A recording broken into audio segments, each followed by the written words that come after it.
Hello అండి, అందరికీ నమస్కారం. నేను మీ హర్షిని. మన వెన్నెల స్టోరీ రచించిన వారు లావణ్య శ్రీనివాసరావు గారు. ఇక అందులో నెక్స్ట్ ఎపిసోడ్లో ఏం జరిగిందో ఇప్పుడు చూద్దాం. ఏంటో నేను ఇన్ని రోజులు నా కూతురు విలువ తెలియక నా ప్రేమకి బదులుగా బాధని ఇచ్చాను. ఇప్పుడు నాకు తెలిసే సమయానికి తను నా దగ్గర ఉండకుండా వెళ్ళిపోతుంది అని అనుకుంటాడు. అలా ఆలోచిస్తూనే చక్రధర్ వాళ్ళ ఇంటి వైపు చూస్తాడు. అంతకుముందు వాళ్ళతో గొడవ పడటం గుర్తొచ్చి సిగ్గుగా అనిపిస్తుంది. వెన్నెల మంచి కోరే వాళ్ళలో వీళ్ళు కూడా ఉన్నారు. నా భార్య తర్వాత అంత ప్రేమను పంచి ఆదరించిన కుటుంబాన్ని అవమానించాను. రేపు వాళ్ళని కూడా రమ్మంటాను అని అనుకుంటూ వాళ్ళ ఇంటికి వెళ్తాడు. ముగ్గురు కూడా ఎవరి ఆలోచనల్లో వాళ్ళు ఉండగానే తలుపులు చప్పుడవ్వడంతో ఈ సమయంలో ఎవరైనా ఉంటారో అని అనుకుంటూ డోర్ తీస్తుంది సరోజిని. అక్కడ నారాయణని చూసి ఇతనేంటి ఈ టైంలో మళ్ళీ ఏం గొడవ చేస్తాడోనని మనసులో అనుకుంటుంది. లోపలికి రావచ్చా అమ్మా అని అడగడంతో పక్కకి తప్పుకొని నారాయణకి దారి ఇస్తుంది. అతన్ని చూసి అర్జున్, చక్రధర్ కూడా షాక్ అవుతారు. వాళ్ళు ముగ్గురు కూడా ఏం మాట్లాడకపోవడంతో నారాయణ నన్ను క్షమించండి అని అడుగుతారు. ఆ మాటకి ముగ్గురు తాము విన్నది నిజమా లేక భ్రమ అనుకుంటారు. నాకు తెలుసు నా మాటలు మీకు నమ్మశక్యంగా లేకపోవచ్చు, కానీ నేను చెప్పేది మాత్రం నిజం, నన్ను నమ్మండి అంటాడు. అసలు ఏం చెప్పాలనుకుంటున్నారు మీరు అంటాడు చక్రధర్. వెన్నెల గురించండి. తన విషయంలో నేను ఎంత తప్పుగా ప్రవర్తించానో నాకు ఇప్పుడిప్పుడే అర్థమవుతుంది. ఏంటి వీడు సడన్గా ఈ మార్పు అని అనుకుంటున్నారేమో, కానీ ఏం చేయను. ఇన్ని రోజులు గర్వంతో నా కళ్ళు మూసుకుపోయాయి, కానీ నా కూతురి ప్రేమతో నన్ను మార్చింది అని వెన్నెల మాట్లాడిన మాటలన్నీ చెప్తాడు.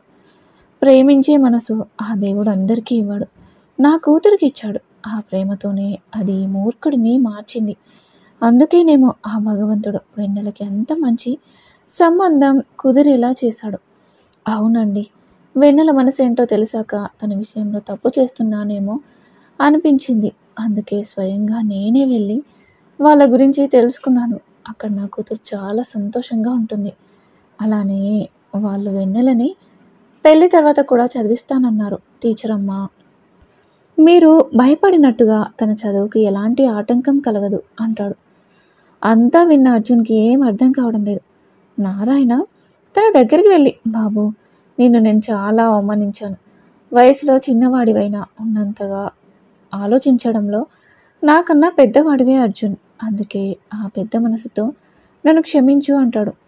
అయ్యో అంకుల్, ప్లీజ్ మీరు అలా మాట్లాడకండి. మీరు మారారు, మాకు అదే చాలు. వెన్నెలను బాగా చూసుకోండి అని అంకుల్ మీరు ఖచ్చితంగా చెప్పగలరా? వెన్నెలకి ఈ సంబంధం కరెక్టేనా అంటాడు చిరు ఆశతో. అర్జున్, నేను నా కళ్ళారా చూశాను వాళ్ళని అని అంటాడు. వస్తున్న కన్నీళ్లను బలవంతంగా ఆపుకొని, సరే అంకుల్, మీకు ఏది మంచిది అనిపిస్తే అదే చేయండి అంటాడు. నాకు తెలుసు బాబు, నీకు వెన్నెలంటే ఇష్టమని, కానీ నాకెందుకో మీ పెళ్ళికి మనసు అంగీకరించడం లేదు. ఒక స్నేహితుడిలా దగ్గరుండి తన పెళ్ళిని ఎలాంటి ఆటంకాలు లేకుండా జరిపించగలవా బాబు అని అడుగుతాడు. అర్జున్ ఏం చెప్తాడా అని చూస్తారు తన తల్లిదండ్రులు. కొంత సమయం తర్వాత బాధను దిగమింగుకొని, తప్పకుండా అంకుల్ అని అంటాడు. ఆ మాటకి సరోజిని, చక్రధర్ ఇద్దరు బాధగా చూస్తారు అర్జున్ వంక. చాలు బాబు, మీ ఇద్దరు కూడా నన్ను క్షమించి వెన్నెల పెళ్ళికి తప్పకుండా రండి. టీచర్ గారు మీరు దగ్గరుండి అన్ని పనులు చూసుకోవాలి. మా సీతకి అసలే కంగారు ఎక్కువ అని అంటాడు. అని తల ఊపుతుంది సరోజిని. సరే, నేను ఇంకా వెళ్తానండి, చేయాల్సిన ఏర్పాట్లు చాలా ఉన్నాయి, రేపేగా నిశ్చితార్థం అని అంటూ అక్కడి నుంచి వెళ్తాడు నారాయణ. అతను వెళ్ళగానే, అర్జున్ నువ్వేం చేస్తున్నావో నీకు తెలుస్తుందా అంటుంది సరోజిని. అమ్మా తెలుస్తుంది అంటాడు. వెన్నెల లేకుండా ఉండగలవా నాన్న నువ్వు? అమ్మా ఒక చెప్పు, నువ్వు వెన్నెల సంతోషాన్ని కోరుకుంటున్నావా లేదా అంటాడు. అలా అంటావేంట్రా, తను బాగుండడమే నాకు కావాల్సింది అంటుంది. నాకు అంతేనమ్మా, తను నా దగ్గర ఉన్నా లేకపోయినా హ్యాపీగా ఉంటే చాలు. తను ఇన్ని సంవత్సరాలు ఏ తండ్రి ప్రేమకైతే ఎదురు చూసిందో ఇప్పుడు ఆ ప్రేమే తనకు దొరుకుతుంటుంటే నేను ఎలా కాదంటానమ్మా. అందుకే తన సంతోషాలను తనకి ఇచ్చేశానమ్మా. ఇంకా నన్నేమీ అడగొద్దు, ప్లీజ్ కొంతసేపు నన్ను వదిలేయండి అని అంటూ తన గదిలోకి వెళ్ళిపోతాడు. వెనకే వెళ్ళబోతున్న సరోజినిని వద్దని ఆపుతాడు చక్రధర్. ఏవండి వాడు అంటుంది బాధగా. ఒకసారి అర్జున్ చెప్పింది ఆలోచించు సరోజిని. నాకెందుకో వాడు చేసింది కరెక్ట్ అని అనిపిస్తుంది. ఇంకా నువ్వు కూడా ఏం మాట్లాడకు అంటాడు. ఇక మరుసటి రోజు తెల్లవారుజాము నుంచే అన్ని పనులు మొదలు పెట్టేసింది సీత. వెన్నెల కూడా వాళ్ళమ్మకు సహాయం చేస్తుంది. వెన్నెల, నీకు ఇవన్నీ ఎందుకమ్మా, నువ్వు వెళ్ళి తయారవ్వు, నేను చేస్తాను కదా అంటుంది సీత. అమ్మా, నువ్వు ఒక్కదానివి ఎన్ని పనులను చేస్తావు, ఇద్దరం కలిసి చేసామనుకో తొందరగా అయిపోతాయి అంటుంది. మీ అమ్మ ఒక్కతే కాదమ్మా, మేము కూడా సహాయం చేస్తాం అన్న మాటలకి ఇద్దరూ చూస్తారు. అక్కడ సరోజిని నవ్వుతూ ఉండటం చూసి వెన్నెల సంతోషంగా టీచర్ గారు అని దగ్గరికి వస్తుంది.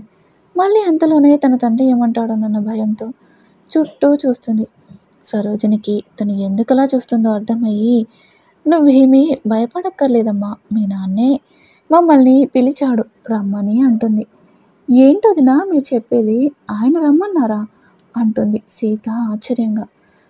సీత, కావాలంటే చూడు అంటూ చూపిస్తుంది. అక్కడ అర్జున్, చక్రధర్, నారాయణ ముగ్గురు కలిసి ఏర్పాట్లు చేస్తుంటారు. వాళ్ళని అలా చూసి సీత, వెన్నెలకి చాలా ఆనందంగా ఉంటుంది. అయినా నువ్వేంటి వంటగదిలో ఉన్నావు, పద పద నేను రెడీ చేయాలి అని అంటుంది సరోజిని. అది కాదు టీచర్ గారు, అమ్మ ఒక్కతే ఇన్ని పనులు చేయలేదు కదా అందుకని అంటుంది వెన్నెల. మీ అమ్మ ఒక్కతే కాదు, వీళ్ళు కూడా సాయం చేస్తారు అని తనతో తీసుకొచ్చిన ఇద్దరిని చూపిస్తూ, సీత ఏమేం చేయాలో వీళ్ళకి చెప్పు, చూసుకుంటారు అని చెప్పి వెన్నెలను తీసుకుని తన గదిలోకి వెళ్తుంది రెడీ చేయడానికి. వెన్నెలని చాలా అందంగా రెడీ చేస్తుంది సరోజిని. చక్కగా చీర కట్టి అన్ని నగలు పెట్టి ఆఖరిలో జడ వేసి పువ్వులు పెడుతుంది. అబ్బా వెన్నెల, ఎంత బాగున్నావో చూడు అంటుంది. ఇన్ని నగలు పెట్టుకుంటే ఎందుకు బాగుంది టీచర్ గారు అంటుంది. లేదు వెన్నెల, నగలు పెట్టుకోవడం వలన కాదు, నువ్వు ఇవేమీ లేకపోయినా మహాలక్ష్మిలా ఉంటావు, కాకపోతే నీ అందానికి కొన్ని మెరుగులు దిద్దాను అంతే అంటుంది సరోజిని. టీచర్ గారు, నేను మిమ్మల్ని ఒకటి అడగొచ్చా అంటుంది వెన్నెల. ఏంటమ్మా అడుగు అంటుంది. నా మీద మీకు కోపం లేదు కదా అంటుంది. నీ మీద కోపం ఎందుకమ్మా అని అంటుంది సరోజిని. అది నేను అర్జున్ని అని ఇంకా మాట్లాడలేకపోతుంది. వెన్నెలని తన వైపు తిప్పుకుంటుంది. అప్పటికే తన కళ్ళు కన్నీళ్ళను కారుస్తూ ఉంటుంది. అయ్యో పిచ్చి పిల్ల, ఎందుకమ్మా, తప్పు, ఈరోజు నీ నిశ్చితార్థం, ఇలా కన్నీళ్ళు పెట్టుకోవచ్చా అంటూ వాటిని తుడుస్తుంది. నన్ను క్షమించండి టీచర్ గారు అంటుంది వెన్నెల. చూడు వెన్నెల, ఇప్పుడే కాదు ఇంకెప్పుడు నువ్వు వీటి గురించి ఆలోచించకు, అర్జున్ కూడా మర్చిపోయాడు, వాడు ఎప్పటిలా నీకు స్నేహితుడు మాత్రమే అంటుంది. ఏంటి టీచర్ గారు మీరు మాట్లాడేది అంటుంది. నిజమే వెన్నెల, నువ్వేగా ఎప్పుడూ అంటుంటావు ఒకటి కావాలంటే ఇంకొకటి వదులుకోవాలి అని, అందుకే నీకు తండ్రి ప్రేమనివ్వడం కోసం వాడు తన ప్రేమను వదులుకున్నాడు అంటుంది. ఆ మాటలు విని వెన్నెలకి అర్జున్ పైన ఉన్న గౌరవం ఇంకా పెరుగుతుంది. ఇంతలో బయట నుంచి పెళ్లివారు వచ్చారు అన్నట్టుగా గోల వినిపిస్తూ ఉంటుంది. సీత లోపలికి వచ్చి, వదిన వాళ్ళు వచ్చేశారు అని అంటూ వెన్నెలను చూసి ఆగిపోతుంది. ఎలా ఉన్నానమ్మా అంటుంది వెన్నెల. నా బంగారు తల్లి, ఎంత చక్కగా ఉన్నావో అంటూ మెటికలు విరుస్తుంది. వదిన వాళ్ళు వచ్చేశారు, నువ్వు నా పక్కనే ఉండు, ఎందుకో కంగారుగా ఉంది అంటుంది సీత. ఎందుకు సీత కంగారు, అంతా సవ్యంగా జరుగుతుంది, సరే పద నేను నీతో పాటే వస్తాను అని ఇద్దరు అక్కడి నుంచి వెళ్ళిపోతారు. ఇప్పటి వరకు మామూలుగా ఉన్న వాళ్ళు వచ్చారు అన్నప్పటి నుండి ఎందుకో టెన్షన్గా ఉంది వెన్నెలకి. వెయ్యాల వారికి ఏర్పాట్లు ఘనంగానే చేస్తాడు నారాయణ. గౌతమ్, అతనితో పాటు తన తల్లిదండ్రులు, అక్క, బావ, అన్న, వదిన, అతని పిన్ని కూడా వస్తుంది. వెన్నెలను తీసుకురమ్మనడంతో సరోజిని, సీత వెళ్ళి తీసుకొస్తారు. అందరూ తనని ముచ్చటగా చూస్తుంటే రెండు కళ్ళు మాత్రం ఆరాధన భావంతో చూస్తాయి. అవి ఎవరివో తెలుసు కదా మీకు. తనకు తెలియకుండానే అర్జున్ కళ్ళు వర్షిస్తాయి. వాటిని ఎవ్వరికీ కనిపించకుండా తోడుచుకుంటాడు. కానీ చూడాల్సిన వాళ్ళు చూసేశారు. అదేనండి గౌతమ్. అర్జున్ వెన్నెల గురించి తన మనిషి చెప్పిన మాటలు గుర్తుకు వస్తాయి. సార్, మీరు చెప్పినట్టుగా వాళ్ళ గురించి తెలుసుకున్నాను. ఇద్దరు చిన్నప్పటి నుండి మంచి స్నేహితులు. ఆ అమ్మాయి ఇంట్లో పరిస్థితుల కారణంగా అతని ఫ్యామిలీ మొత్తం తనని చాలా కేరింగ్గా చూసుకుంటారు. ఆ అమ్మాయికి ఇష్టమో కాదో తెలియదు, కానీ ఆ అబ్బాయికి మాత్రం ఆ అమ్మాయి వెన్నెల అంటే ప్రాణం సార్. ఇంతకీ ఎవరు సార్ వీళ్ళు అని అడుగుతాడు అతను.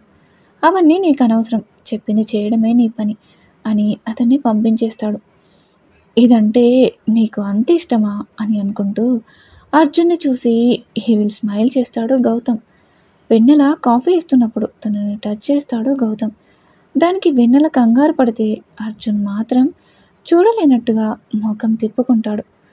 గౌతమ్ తల్లి మాట్లాడుతూ, మీకు పెద్దగా బంధువులు లేరని చెప్పావు, మరి వీళ్ళెవరు అని అంటుంది. వీరు బంధువులే కాదు, మా శ్రేయోభిలాషులు కూడా అని సరోజినిని చక్రధర్ని పరిచయం చేస్తాడు.